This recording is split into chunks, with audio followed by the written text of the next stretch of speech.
So this is a little prototype of an RGB parade graph. Um, Basically what we're looking at here is down in the left-hand corner. We've got a, so the X is the image X, if we consider this image that's being displayed in the background.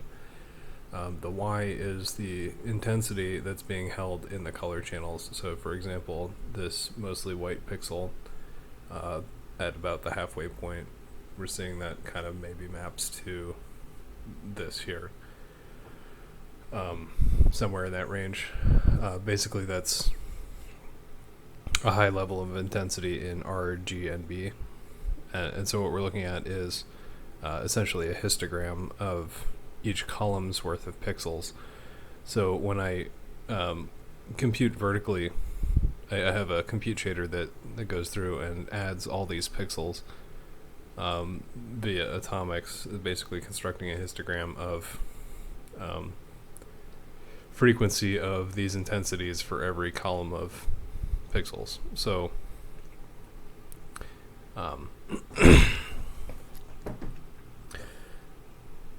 basically when you go through and you change the image, then you've got a change in distribution of color intensity, and you've got this kind of overlay that you can see here. So something I thought was really interesting is the way that the image, the domain changes when you roll. It looks as if you're rotating a two-dimensional plot, like you're looking sideways at a height map or something like that. But I thought that was really an interesting thing. But yeah, so you change the distribution of colors here. For example, I'm changing what this fog color is, and that's kind of changing what you're getting is kind of the predominant color, because that's a lot of what contributes to the output image.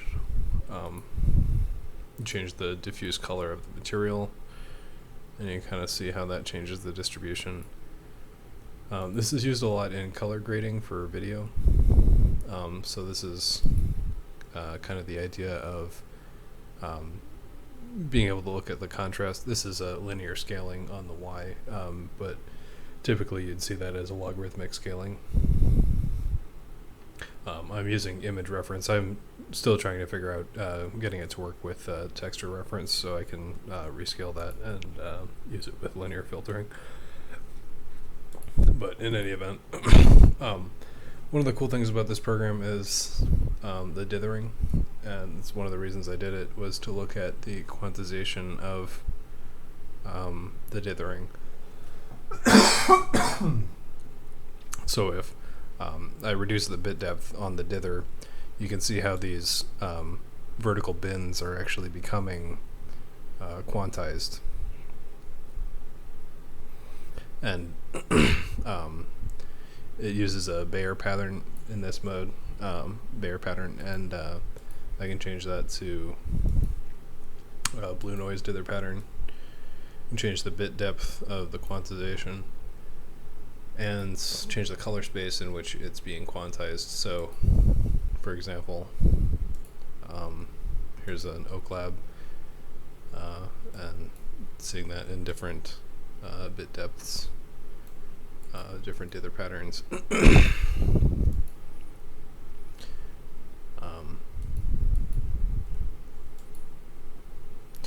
But yeah, this is kind of a cool little operation.